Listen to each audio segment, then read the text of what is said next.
Hey y'all, welcome. I just wanted to hop on here and read an article because one of our blind eye friends had sent me a screenshot of this man a little bit ago, and I'm just getting around to like kind of looking into this case, and there just happened to be an article on People, and so I'm just gonna read it real quick. Do with it what you will. Okay, so Gateway Church founder Robert Morris accepts plea deal in child sex abuse case.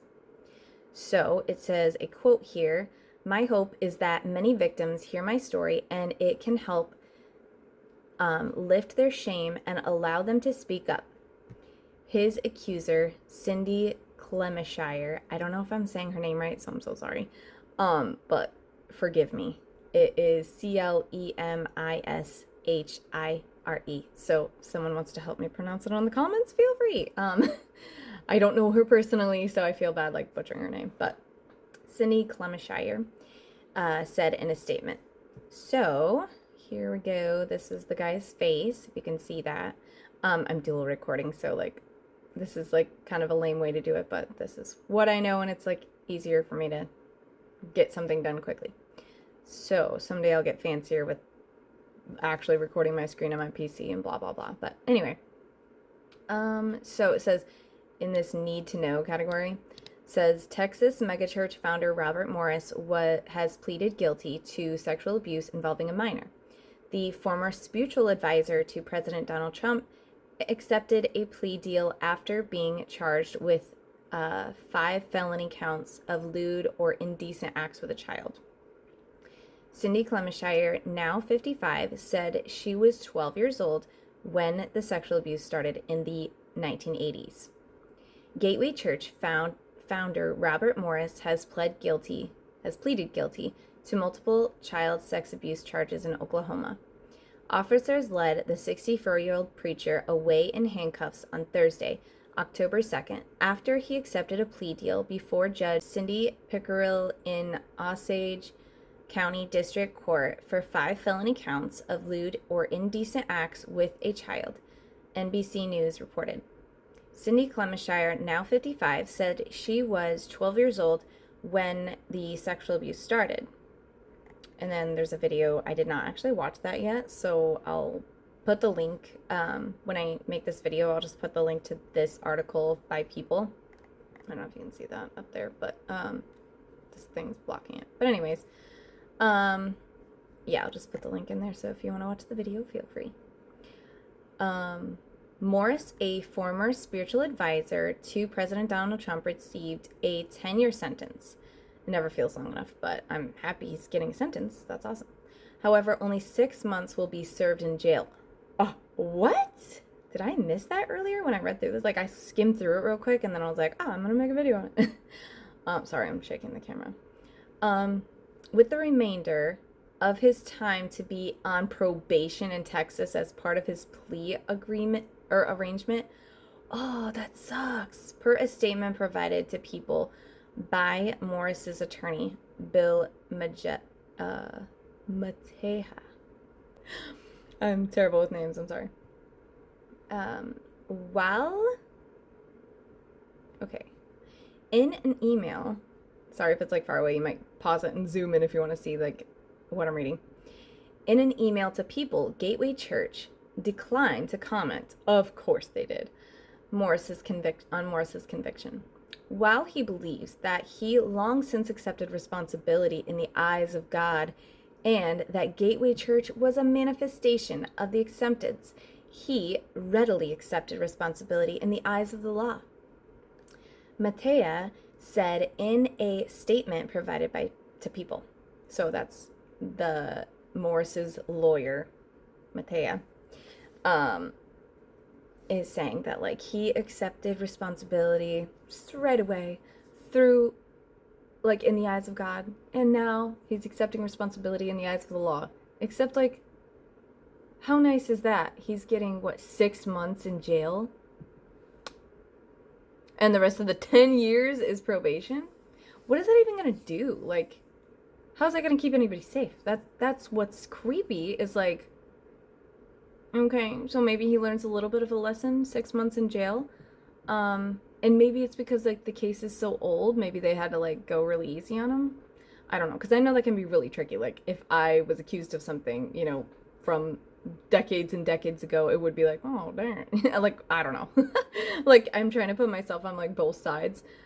Uh, but the problem is like a lot of the pastors that do bad things think that they can just ask for forgiveness in the church or to God personally, and then it's like, well, I've been forgiven for 50 years now, so like why are you coming after me? I've already resolved this with me and God, and I should be Gucci to just like keep on walking through the earth and committing more crimes. Um, and like all the churches will just back me up and let me get away with it. Like hello. So that's disappointing. I must have missed that when I skimmed over this the first time. And I'm sorry, I keep like looking up and down to like the camera split, and yeah, I need to look at that little dot over there. So anyways, yeah, that's disappointing. I mean, I'm happy for Miss Cindy to have gotten her day in court and to have been able to, you know, somewhat get justice, but it's probably a little disappointing on the time frame. Now, where was I? Please hold. Let me find my spot. Okay, so one good thing is Morris must also register as a sex offender and was ordered to pay his costs of incarceration, including any medical expenses, and restitution to the victim. So that would be like the best part. Like if she got any kind of money or help with any kind of like bills of any sort, which I think they mean medical bills as in his own, because I think like once you get convicted of something schmexual, you have to get tested. So he's probably just paying for his own tests, because I know my perpetrator had to get some kind of testing done. And so yeah, who knows? I don't know what kind of money she got, but if she got anything, that would be awesome, because I feel like that would almost be more beneficial for victims if they could get like counseling paid, if they could get any medical bills they have from mental health issues or, physical issues, if they've had to, go to the doctor a lot because of it or had to take medicine because of it. I feel like that would be even more beneficial than a guy serving prison time. Like if they could pay for their suffering, would be better in my opinion. Well, not necessarily better. I can't say better. It would be great. But like especially if they cannot serve, like if they're not serving any prison time or it's very short, then they should have to like help fund the, their now lifestyle that sucks because of them. You know what I mean? Like restitution, I feel like is a good idea. It's like when you put bad into the world, you should have to replace it with something good. Do something good, and yeah, you should have to help fix your mistake. In my opinion. Now, if they're in prison, obviously they're not going to make much money, and I get that they wouldn't be able to fund much if they're in prison. So it's kind of like they should do either or, or both, if at all possible. So let's see. I lost my spot again. Okay. Okay, so Morris must also register as a sex offender and was ordered to pay his costs of incarceration, including any medical expenses and restitution to the victim. Just checking for my dog. So registering is great so that if he gets a background check, hopefully that would show up. The problem is if he's a pastor, they may not even do a background check. Their background check may just be like, hey, other pastor that you worked with him before, is he good to go? Yeah, he's good to go. I barely heard anything because we swept it under the rug and we plugged our ears and closed our eyes when he did anything wrong. So, like, just, he's fine. God bless. I don't know how they do it, but I feel like that's probably their background checks. So hopefully all churches will learn how to do them and be thorough, and hopefully the sexual offender list thing will pop up when you do a background check. I don't know what it looks like because I haven't done one, like, I haven't been on the side of, like, being at the job that gets the background checks because I don't do that. But I've gotten them done on myself for my jobs, but I haven't been on the other end to see, like, what actually pops up. Does it even tell you anything? Like, is it only tell you if you, I don't know, are, like, fully convicted and are, like, just got out of jail or prison or whatever? I don't know. I don't know what all it tells you, but I hope churches can learn how to be more thorough. And I'm sorry about my fan. I could not remember how to turn my fan noise down on my PC, so sorry if it's really annoying. I hate fan noises in videos, but yeah, forgive me. Okay, so Clemishire, who was present in court alleged the abuse occurred in the 1980s while Morris was a traveling evangelist staying in Hominy, Oklahoma, I'm guessing. Yeah, Oklahoma, with her family, CNN reported, citing a statement by Oklahoma Attorney General Genter Drummond. It reportedly began in 1982 and went on for 4 years, which is so sad. In July 2024, NBC News reported that Morris and his attorney previously placed blame on Clemishire. Isn't that shocking? For the sexual abuse. It's sad. It was your client who initiated inappropriate behavior by coming into my client's bedroom and getting in bed with him, which my client should not have allowed to happen. That was a quote by lawyer J. Shelby Sharp, reportedly wrote in correspondence obtained by the outlet referring to a 12-year-old Clemishire. So basically, this is the lawyer saying that it was the 12-year-old's fault for getting in bed with the adult. Well, maybe she was having a nightmare. Who knows, like, what the situation was. But I hate that the adults in the Christian circles and honestly, like, a lot of lawyers make victims feel horrible because, let's face it, lawyers are trained and they're very good at what they do. They're very good at making the victim look bad. And it was done to me too, like, just certain things, and they don't realize, like, okay, as a human being, you're a lawyer and you're trying to defend your criminal defendant. I get that you have to put spin on it. You have to come up with some sort of defense. You have to do your best to do your job because that's what you're paid for. And there has to be some sort of criminal defense lawyers out there. But just know that when you say certain things as a criminal defense lawyer, it sticks with the victims. It really does. Like, it sticks with me, the things that my perpetrator's lawyer said about me in trying to defend him. But so just know that as a human being, like, what you say really does matter to them. And I know you have a job to do. And so for the victims really need to put a thick layer of protection on when and if you ever go to court, because things will be said, but just know that they're just trying to do a job. They're not, I don't believe they really want to hurt the victim. Like, as the lawyer, the defense lawyer, I don't think they truly want to hurt the victims, and they probably lay in bed at night and think, like, oh my god, I feel really bad, because, you know, they usually probably know when their defendant is guilty, and I'm sure that's not an easy job. Like, I would feel sick about it. And so we, as the victims, have to protect ourselves from what lawyers, what judges, what people say in a courtroom, because it can be very harsh and it can be horrible. And what we may see or hear online from, like, the defendant's family members or friends or pastors or church members, they will try to defend him and make the victim feel horrible. I've had it done to me, and so many other victims, I'm sure, has had it done to them. So we've really just gotta, I don't know, do a lot of self-talk, protect ourselves, and, talk to somebody about it, vent to them, have them remind you of the good that you have in you, and have them remind you that you were the child, you were the victim, and it's not your fault. You're not a slut, you're not a hoe, you're not a whore, you're not any of those things when you're sexually abused by an adult, especially one in charge or a pastor, leader, parent, all of those things. Like, it's not your fault. Anyways, forgive the tangents, but it really bothers me when they put the blame. Okay, here's his ugly mug, and sorry, I shouldn't say he's ugly, but, like, when you're convicted of being a pedophile, you're automatically going to be ugly. Morris founded Gateway Church in the Dallas-Fort Worth suburb of Southlake in 2000. The megachurch's website previously said it has since removed mention of Morris. So now the megachurch has taken his name off and they don't talk about him. Shocking. The church now has several locations across the Dallas-Fort Worth area, as well as in Wyoming, and the congregations in multiple prisons. Wait, what? As well as Wyoming and congregations in multiple prisons.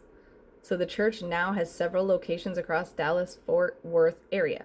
as well as in Wyoming, and congregations in multiple prisons. Okay, I was like really confused for a second.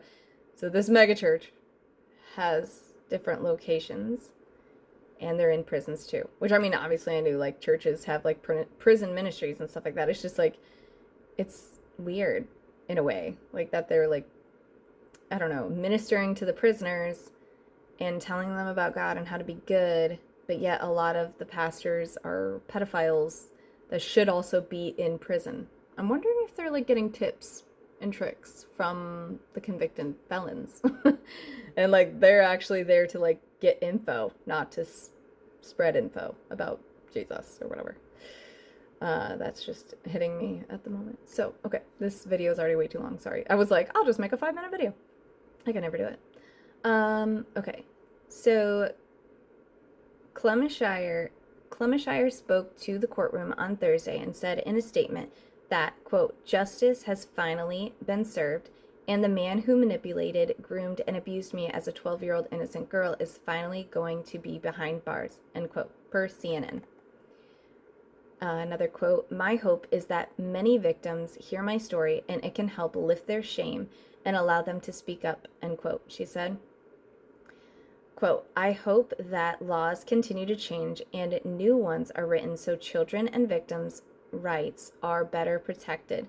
I hope that people understand that the only way to stop child sexual abuse is to speak up when it happens or is suspected, end quote. Morris was indicted by an Oklahoma grand jury on 5 counts of lewd or indecent acts with a child in March. Here's a clapping photo of Robert Morris. That was in June of 2024. Want to keep up with the latest cringe? Latest cringe. Yeah, it is cringe. Latest coverage, blah, blah, blah. Ignore that part. There can be no tolerance for those who sexually prey on children. That was a quote. So, quote, there can be no tolerance for those who sexually prey on children, end quote, Drummond said in March. Quote, this case is all the more despicable because the alleged perpetrator was a pastor who exploited his position. The victim in this case has waited for too many years for justice to be done, end quote. So hopefully you could see that. Pause to zoom in if you would like, and then there's like a bunch of comments. So hopefully by this happening that if there's any other victims of Robert Morris that they can come forward too and get to share their stories or get to file a complaint, a police report, any of that, because that could help, you know, save somebody else. And hopefully he is, I don't know, hopefully he will be in a position where he can't abuse anyone else, because like that would be, you know, it's one of the biggest reasons why to tell someone or tell the police or like file complaints is so that he can stop like abusing other people. Because yes, do we want justice for the victims that have, you know, already been abused? Of course, we want justice for them. We want justice for ourselves. We want, you know, I don't know, there to be some kind of consequence. But we also want to protect future victims, because if they get away with it once, they're probably going to do it again, because like there's a reason they are the way they are, and they got to feed that disgusting habit. So anywho, that's it for now. Hopefully I will see you again soon. Bye bye, guys. Through a lot of guilt and shame because of my past. And I was reading through Romans in another version, in a modern version, and it says in that version, he has declared us not guilty. He has declared us not guilty. And so I said to the Lord, I said, well, Lord, I know that you've declared me not righteous. Not guilty. I know you've declared me not guilty. And I appreciate that. I thank you for that. And I know you've declared me not guilty, but you and I know the truth. That's what I said. But you and I know I really am guilty. But you've declared me not guilty, and I appreciate that, but I know I really am guilty. I was battling through a lot of guilt and shame because of my past. And I was reading through Romans in another version, in a modern version, and it says in that version, He has declared us not guilty. He has declared us not guilty. And so I said to the Lord, I said, well, Lord, I know that you've declared me